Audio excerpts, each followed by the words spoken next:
Hello guys, നിങ്ങൾക്കറിയാലോ ജോജു ജോർജും ലിജോ പല്ലിശ്ശേരിയും തമ്മിലുള്ള ഒരു വിഷയം, ഒരു വിവാദം.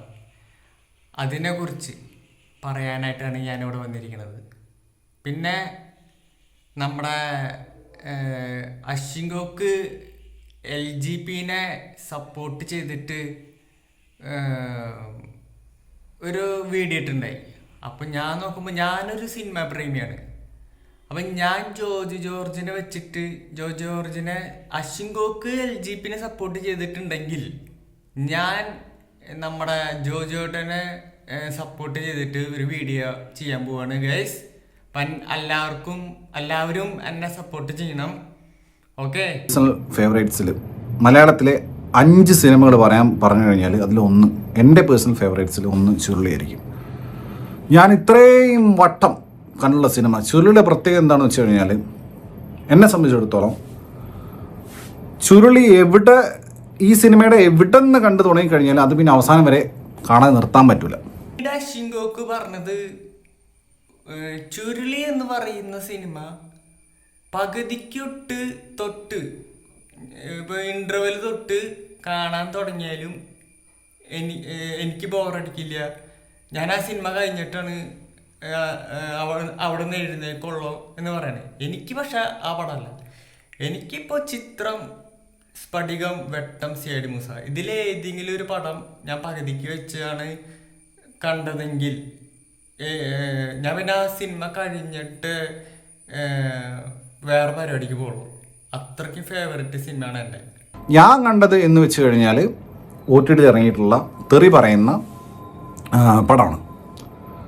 അത് കണ്ടു കഴിഞ്ഞപ്പോൾ ഐ വാസ് ഷോക്ക്ഡ്. അശ്വിൻകോക്ക് പറയണത് ഞാൻ ഈ സിനിമ കണ്ടിട്ട് ഷോക്കഡാ എന്ന് പറഞ്ഞ എനിക്ക്. പക്ഷെ അശ്വിൻകോക്കിനെ കണ്ടിട്ട് അശ്വിൻകോക്കിന് ഈ സിനിമ കണ്ടിട്ട് ഞാൻ ഈ ചുരുളി എന്ന് പറയുന്ന സിനിമ കണ്ടിട്ട് ഷോക്കഡായിരുന്നു. എനിക്ക് പേഴ്സണലി പറയുകയാണെങ്കിൽ 2 പടങ്ങൾ, ഒന്ന് കുഞ്ചാക്കോ ബോബൻ്റെ ഓഫീസർ ഓൺ ഡ്യൂട്ടി എന്ന് പറഞ്ഞ സിനിമയിൽ ചാക്കോച്ചൻ്റെ അഭിനയം കണ്ടിട്ട് ഞാൻ ഷോക്കഡായിട്ടുണ്ട്. കാരണം ദൈവമേ, ചാക്കോച്ചൻ ഇങ്ങനെയൊക്കെ അഭിനയിക്കും. ഞാൻ ചാക്കോച്ചൻ ഒരു സ്ത്രീയുടെ വയറ്റിത്തിരിക്കുന്ന ഒരു സീൻ ഉണ്ടായില്ലേ, ആ സീൻ കണ്ടിട്ട് ഞാൻ നെറ്റി ഷോക്കഡായി ശരിക്കും. അതുപോലെ തന്നെ നമ്മുടെ ഫഹദ് ഫാസിൽ മഹേഷിൻ്റെ പ്രതികാരം എന്ന് പറയുന്ന സിനിമയിൽ അഭിനയിക്കണ പോലെ ആ സിനിമയിൽ ഒരു പച്ചയായിട്ടുള്ള ഒരു മനുഷ്യനെ പോലെയായിട്ടാണ് ഫഹദ് ഫാസിൽ അഭിനയിച്ചിരുന്നത്. അതുപോലെ വീണ്ടും ഒരു അഭിനയം കാഴ്ചവെച്ചത് നമ്മുടെ ആസിഫ് അലി, കെട്ടിയോളാൻ്റെ മാലാക. 2 പടങ്ങൾ, കെട്ടിയോളാൻ്റെ മാലാകയും ഓഫീസർ ഓൺ ഡ്യൂട്ടിയും കണ്ടപ്പോൾ ഞാൻ ഷോക്കഡായി. ആസിഫ് അലിയുടെ അഭിനയം കണ്ടിട്ടും നമ്മുടെ ചാക്കോച്ചിൻ്റെ അഭിനയം കണ്ടിട്ടും ഞാൻ ഷോക്കഡായിട്ടുണ്ട്. ജോജു ജോർജിൻ്റെ പിന്നെ മകൾ സ്കൂളിൽ പോയ സമയത്ത് ക്ലാസ്മേറ്റോ ആരെ ചോദിച്ചത്രേ, ജോജു ജോർജ് ഇത്തരം സിനിമകൾ ചെയ്യുന്ന ആളാണോ, എന്താണിത് സിനിമ എന്ന് പറഞ്ഞാൽ എന്താണ്? ജോജു ജോർജിൻ്റെ മകളിനോട് അവളുടെ ഫ്രണ്ട്സോള് ചോദിച്ചു അത്ര, നിന്റെ അച്ഛൻ എന്ത് ഇങ്ങനത്തെ സിനിമയിൽ അഭിനയിച്ചെന്ന് ചോദിച്ചു. അപ്പോൾ ആ കൂട്ടുകാർത്തികൾ ചോദിക്കാനൊരു കാരണമുണ്ട്. ഫോർ എക്സാമ്പിൾ, ഞാൻ അശ്വിൻകോക്കിനോടാണ് ചോദിക്കുന്നത്. അശ്വിൻകോക്ക് ഒരു സിനിമയിൽ അഭിനയിക്കാൻ പോകുമ്പോൾ എൻ്റെ റോൾ എന്താണ്, കഥ, തിരക്കഥ, അതൊക്കെ കേൾക്കേണ്ടി വരും. കേൾക്കാൻ നമ്മൾ ബാധ്യസ്ഥരാണ്. അതുകൊണ്ടാണ് ആ കുട്ടിയുടെ കൂട്ടുകാർത്തികൾ ചോദിച്ചത്, ഇങ്ങനത്തെ സിനിമയിലേക്കാണോ അഭിനയിക്കണേന്ന്. മനസ്സിലായ? അതായത് ചിലപ്പോൾ ചോദിച്ചിട്ടുണ്ടാവും, നിന്റെ അപ്പച്ചൻ കഥയും തിരക്കഥയും വായിച്ചില്ലേ, സംഭാഷണങ്ങളൊന്നും വായിച്ചില്ലേ എന്ന് ചോദിച്ചിട്ടുണ്ടാവും. എന്തേ കൂട്ടുകാരികൾ ചോദിച്ചാല് എന്താ ഒരു തെറ്റ്? ഒരു തെറ്റുമില്ല. മനസ്സിലായ? ഏഷ്യാനിലെ ഏതൊരു സീസൺ എന്ന് ഓർമ്മയില്ല, ബിഗ് ബോസിലേക്ക് ഇൻ്റർവ്യൂ ചെയ്ത സമയത്ത് എന്നിട്ട് ചോദിച്ചു നിങ്ങളെ ഇഷ്ടപ്പെട്ട സിനിമ ഏതാണെന്ന്. ഞാൻ പറഞ്ഞു ചുരുളിന്ന്. പിന്നെ അതോടെ അവർ പിന്നെ എടുത്തിട്ടില്ല, അല്ലെങ്കിൽ ഞാൻ പോയില്ലായിരുന്നു. പിന്നെ അശ്വിൻകോക്ക് പറയുന്നുണ്ട് അശ്വിൻകോക്കിൻ്റെ ഫേവറേറ്റ് സിനിമ ചുരുളിയാണ്. ബിഗ് ബോസിലേക്ക് പോയപ്പോൾ ഇൻ്റർവ്യൂ നടത്തിയപ്പോൾ അശ്വിൻകോക്കിൻ്റെ ഫേവറേറ്റ് സിനിമ ചുരുളിയ എന്ന് പറഞ്ഞു. എനിക്ക് സെലക്ഷൻ കിട്ടിയില്ല എന്ന് പറഞ്ഞു. ഇങ്ങേർക്ക് എന്തോ തകരാറുണ്ട്. കാരണം ബ്രോമൻസ് എന്ന് പറയുന്ന പടം സൂപ്പറാണ്.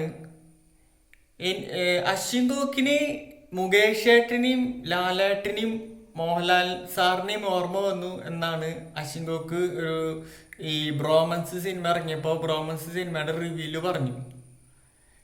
ലാലേട്ടൻ്റെ ഫാൻസുകാരൊക്കെ എടുത്തിട്ടടിക്കാഞ്ഞത് ഭാഗ്യായി അശ്വിൻ തോക്കിനെ.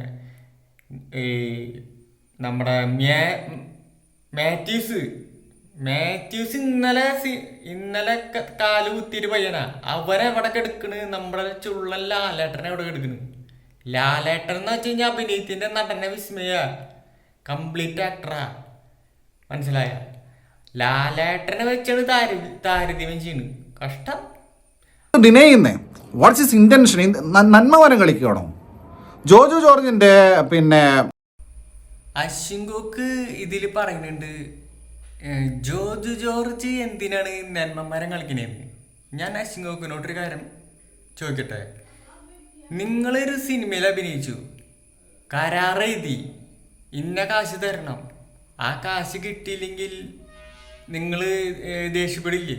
നിങ്ങൾ പ്രശ്നം ഉണ്ടാക്കില്ലേ? നിങ്ങൾക്കെന്താ കാശിന് വിലയില്ലേ? ഇന്ന് ആ സമയം OTT റിലീസ് ചെയ്തിട്ട് എത്ര വർഷമായി OTT റിലീസ് ചെയ്തിട്ട് ഇപ്പോഴാണോ എന്തെങ്കിലും പൊക്കി വരുന്നേ? ചിലപ്പോ ജോജേട്ടൻ മനസ്സുകൊണ്ട് അദ്ദേഹം നല്ലൊരു നടനാണ്, നല്ലൊരു വ്യക്തിയാണ്. അപ്പൊ ജോജേട്ടനും ഒരു മനുഷ്യനാണല്ലോ.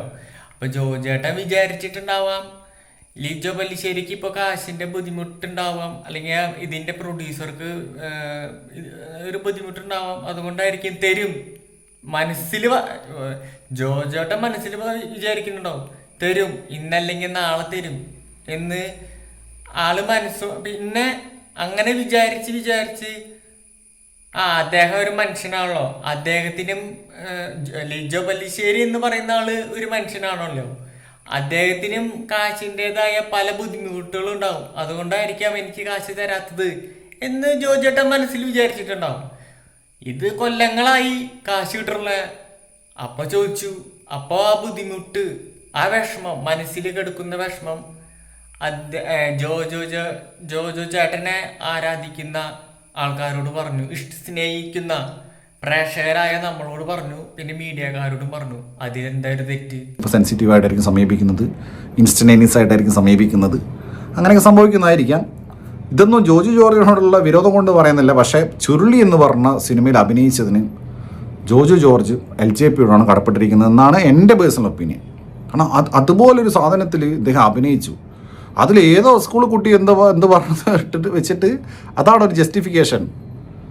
ചുരുളി അതിൽ ജോജു ജോർജ് അഭിനയിച്ചു. തങ്കൻ ചേട്ടൻ ഈസ് എപ്പിക്. മലയാള സിനിമ ഉള്ള കാലത്തോളം തങ്കൻ ചേട്ടൻ വിൽ റിമാൻ ഇമോർട്ടൽ ഫോർ എവർ. അതാണ് തങ്കൻ ചേട്ടൻ ആൻഡ് ചുരുളി.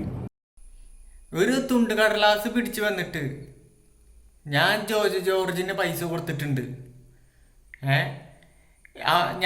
അവൻ അഭിനയിച്ച അവൻ ചോദിച്ച കാശ് ഞാൻ കൊടുത്തിട്ടുണ്ടെന്ന് പറയാൻ അത് ഏത് പൊട്ടനും പറ്റും?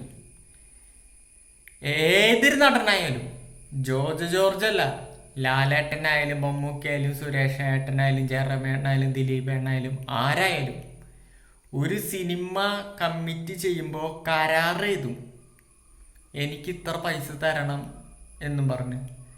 ആ കരാറ് കാണിക്കുക. ആ കരാറ് ഇവര് കാണിച്ചിട്ടില്ല.